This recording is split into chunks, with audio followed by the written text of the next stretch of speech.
how's it going, guys? I got my friend Dave here again. Dave was on a video some months back talking about importing. There was a lot of interest. Dave is now also doing some other things too that I think you guys will find very interesting. So let's see what's going on with Dave.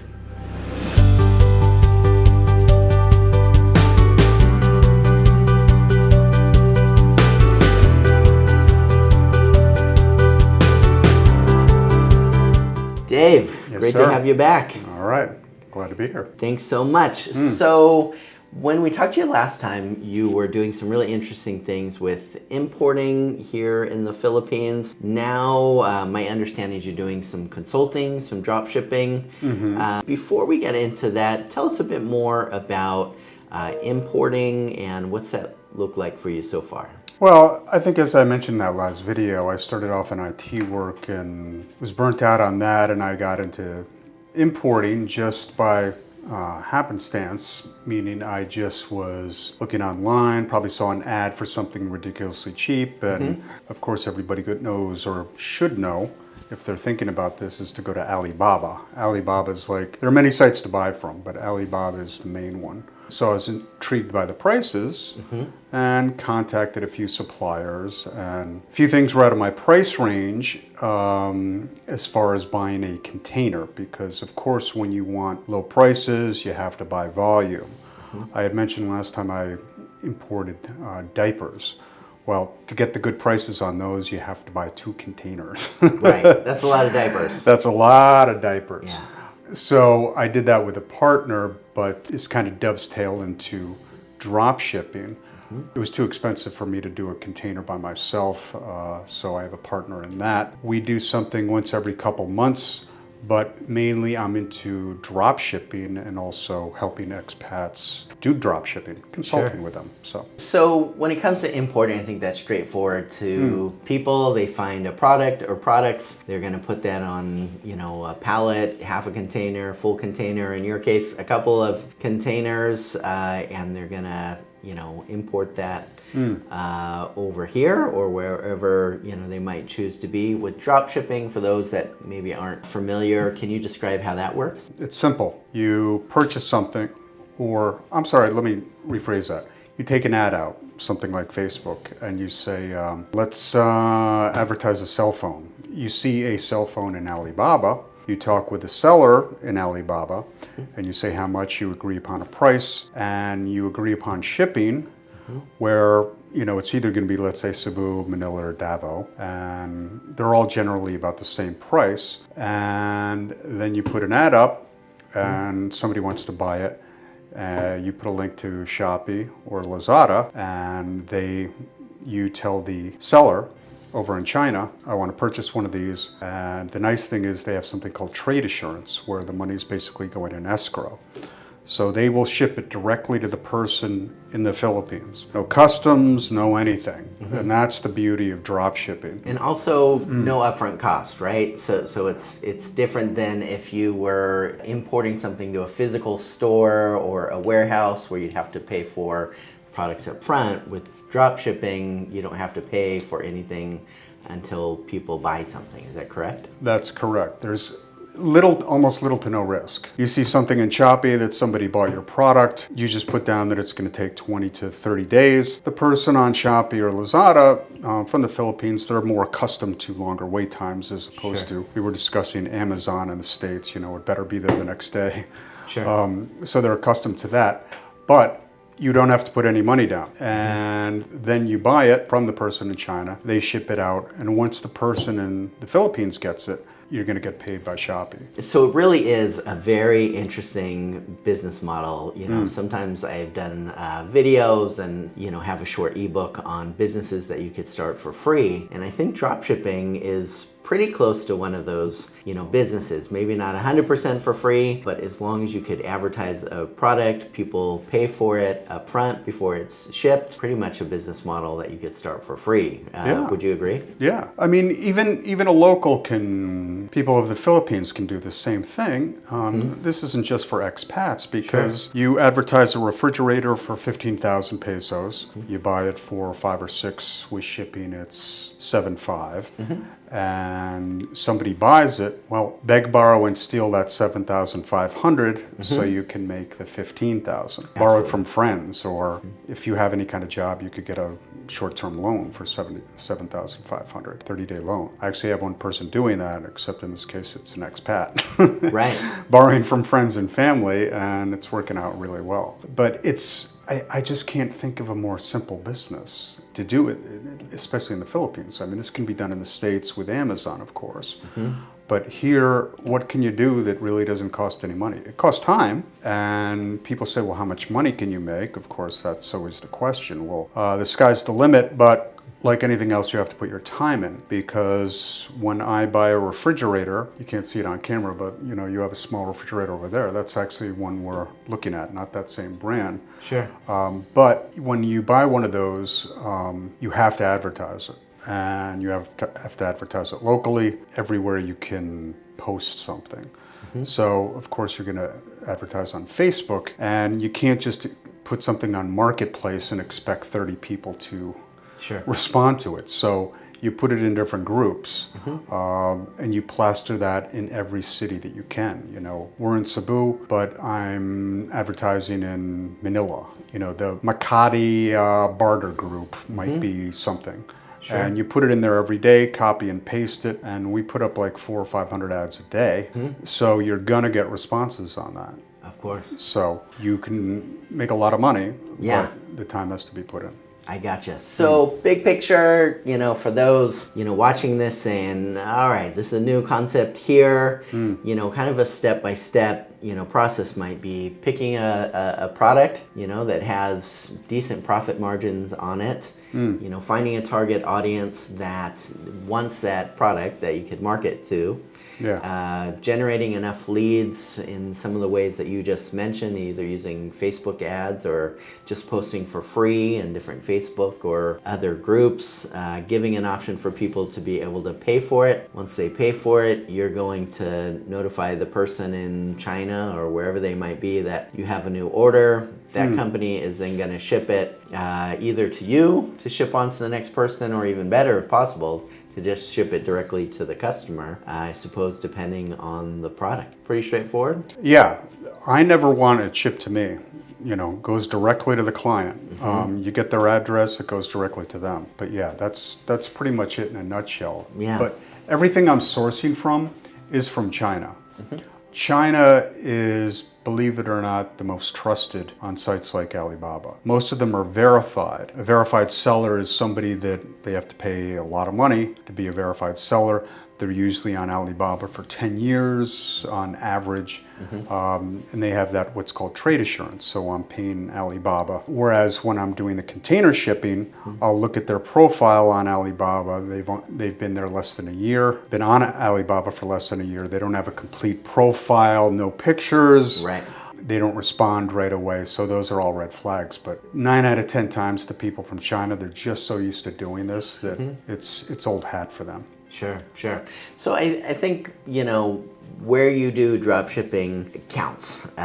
You know, so I think that Amazon made this a more complicated business model in places like the US, where people are getting packages in 1, 2, 3 days. You know, most of the times with drop shipping, the lead times are going to maybe be 15 to 30 days, I would imagine. So in places like the Philippines, it's a great business model because, you know, Lazada or Shopee or some of the other online, you know, retailers, kind of the Amazon equivalents over here, they mostly take a pretty long time. So I don't think it's, you know, too unusual for people here. What about if somebody's watching this and they're in Australia or the UK or, you know, North America? You think dropshipping's still possible for them? And if so, what might that look like dealing with the shipping issues? Well, do you mean them working in the Philippines, or they're online? Still sitting, you know, in their country where they're from, where people expect, you know, products to come a bit quicker. Do you think you think dropshipping is still a possible business model for them? Oh yeah, it all depends on the market. You know, when I say something like a refrigerator here, people aren't brand savvy here. I mean, except for the high-end, wealthier people who want a Samsung or a Panasonic or something of that ilk. Most people just look at the price. And the goods from China, it's not like it was 10 or 15 years ago, where it was more of a joke, you know, made in China. So they're pretty good quality. Now, as far as doing that in other countries, I can't attest to that kind of equipment. We are going to be doing a few things with Amazon in the US, and it can work fabulously in the US. I mean, what you do with something in the US is you send something directly to Amazon. Right. They warehouse it, they ship it, they do everything. I mean, they take a hefty price. I think it's around 30%. But they do everything soup to nuts, shipping, returns, everything. Yeah. Whereas you got to do all that yourself to here. Yeah, so Amazon's really a different business model, right? So it's a bit more like importing. You're just importing to Amazon. So Right. you gotta, you know, pay for all the inventory up front, and then, you know, Amazon has a couple of different programs, FBA, fulfilled by Amazon, where they'll do everything you just mentioned, warehouse it, everything else. And they have FBM, fulfilled by merchant, where Right. you potentially could do that as a drop shipping model Yeah. as well, because you're the one that ships it out. But I guess, you know, my question is, how patient would Americans be with the waiting times for that? Yeah. I don't think very patient. That would be my guess as well. Yeah. You know, 30, you know, when it says, I remember before I did all this buying something from Amazon, and it said, you know, product will be shipped in 30 days, and it was just some small little trinket. I forget what I bought, but you know, the packaging on it wasn't too good, and I had totally forgotten about what I bought. Sure. So to answer your question directly, I don't think that drop shipping model would work so much in the U.S. And I can't attest to other countries, but Sure.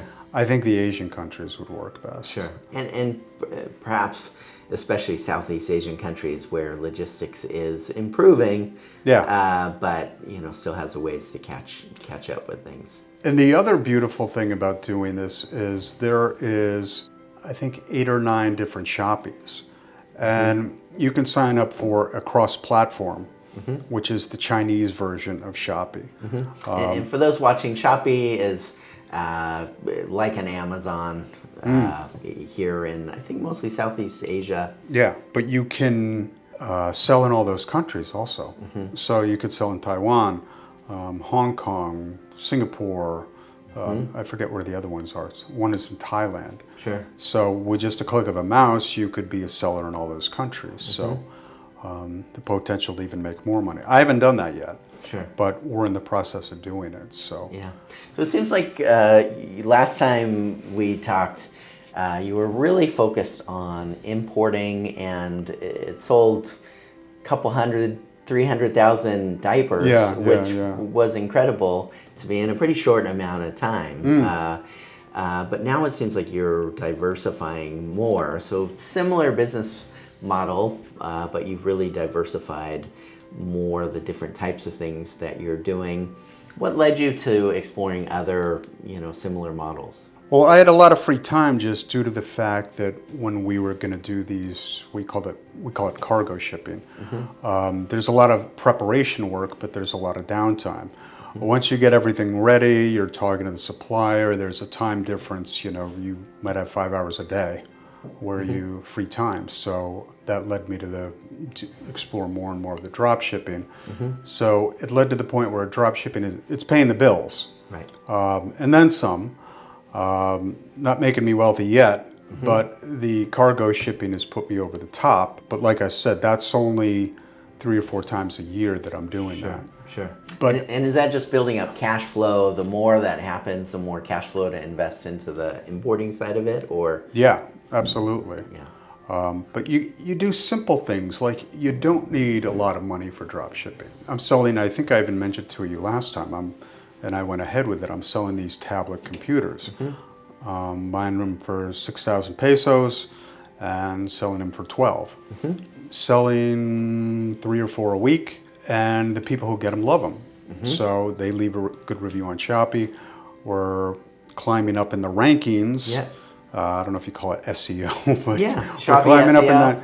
we're climbing up in the rankings on that, So we might get, it's just free business from people from Shopee, so I don't have to advertise as much. And what about shipping for that? So is that, for example, $6,000 including shipping, or is it expensive The to shipping ship? is probably 800 or 900, Okay. somewhere around there. Okay. So it's not bad at all. So it's, really pretty reasonable. I was just showing you a FedEx package that I had from the US that cost me $115 just to send, basically some very light, simple materials over here as well. So coming from China, a whole tablet, I'll take that over FedEx. Absolutely. For those watching here, and saying, I'm really looking at trying something new, and they had very low budget, I'm sure you would say dropshipping's the way to go. It costs little to nothing to get started.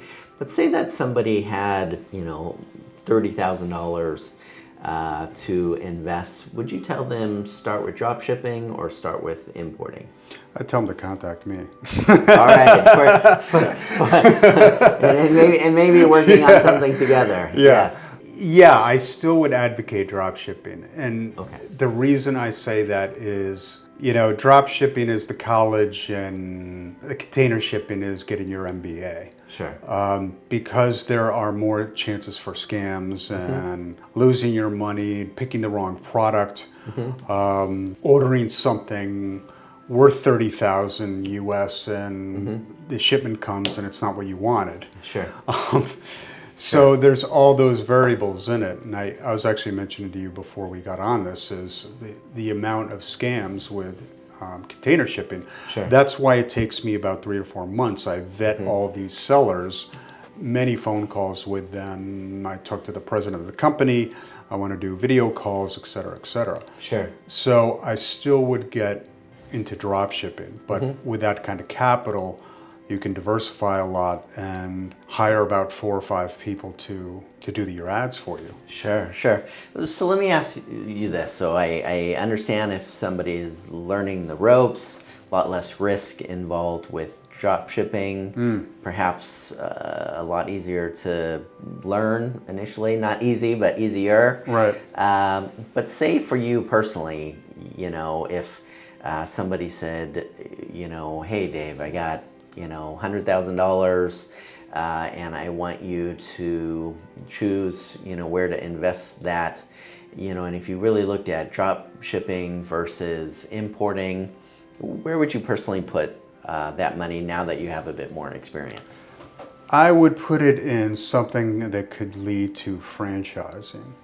And what I mean by that is, last time I think we mentioned ice cream. Well, first you start by drop shipping the machines, but if you have the capital, you also buy the ice cream powder.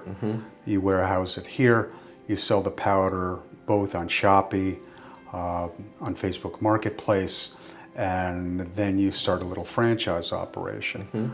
Right now, I'm working with somebody and we're importing mozzarella cheese. We're finally pulling the trigger on that. But the end goal isn't just selling the cheese. It's first to sell cheese, but we're going to do it small at first and make our own pizzas, sell them through Food Panda, and US equivalent of that is like DoorDash and things like that. But the idea is we're also going to get flour from the same supplier, pizza flour. And I've got somebody that's going to sell us tomatoes. But we can sell all those things individually if we have to. Sure. And or to restaurants. But let's put them together and disrupt the market. We were also talking about, I remember we were talking about that new coffee place, that Pickup Coffee. Yeah. Since 60 peso coffee, now I'm seeing the ones for 39 pesos. Yeah, that's very popular here. It's a race to the bottom. Yeah. Yeah. Race to the bottom. Disruption marketing, we call it. Putting Starbucks or Bose on alert. I would like to do the same thing, and we want to do the same thing with pizza. Right. Going after Greenwich Pizza, Shakey's Pizza, and Don't mention Delish Deli Pizza. Try some Delish Deli Pizza if you're in Cebu. Yes, accept that. Okay, accept yeah. that one, sure. But something along those lines and franchising it. So that would be the ultimate goal. Sure.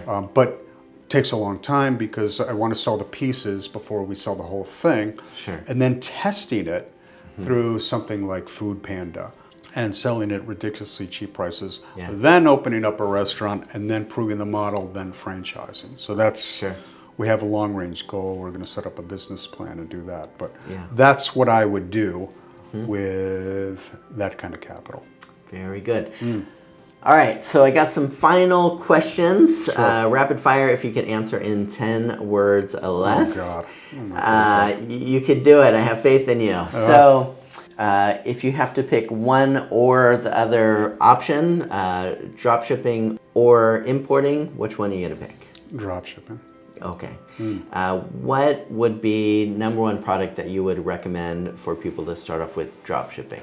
Believe it or not, refrigerators. Okay. Yeah. What do you think is a terrible idea to do with dropshipping? Selling trinkets or low-priced items. Okay. And this is going to be more than 10 words. I'll make it 20 if I have to. All right, you can cheat. Just where the profit margin is so small and you got to sell 100 of something.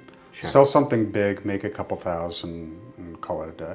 Great advice. Number one recommendation for importing? It's a good question. Well, I haven't done a heck of a lot of it.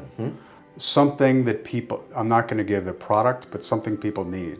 Okay. I had mentioned diapers last time. We're also doing mozzarella cheese. That's not a need, but it's certainly a need for restaurants that's high priced here. Sure. Figure out the market and sell something people need. Okay. Terrible idea for importing. Something you don't know a lot about. Again, I'm not going to go specific or don't use. When I mentioned mozzarella cheese, put a lot of pizzas away. You know, in the USA, we're big on pizza. Dave's looking at me over here with the pizza. Okay. Right. If you were to tell me something like cameras right now or alcohol, I don't know a lot about those products, at least as far as importing them goes. Motorcycle parts, I'm sure that that's a good business because motorcycle parts are a big business here. I don't know anything about it. You better know your product first. Yeah, very good. Well, Dave, really appreciate you taking time to be on the channel again. I know as with your first video, people are going to find this super informative. And as you mentioned before, if people have questions or want to reach out to you about these business models, it's okay for them to get in touch with me and I'll pass on your info. Absolutely. Absolutely. Good stuff. Do consulting. Do consulting. I do consulting. Don't forget, Dave often makes it sound like it's easy to do these things, but it really does take a lot of specialized knowledge. So definitely would encourage you to reach out to him for consulting. And as always, guys, thank you so much for taking the time to watch. Take care.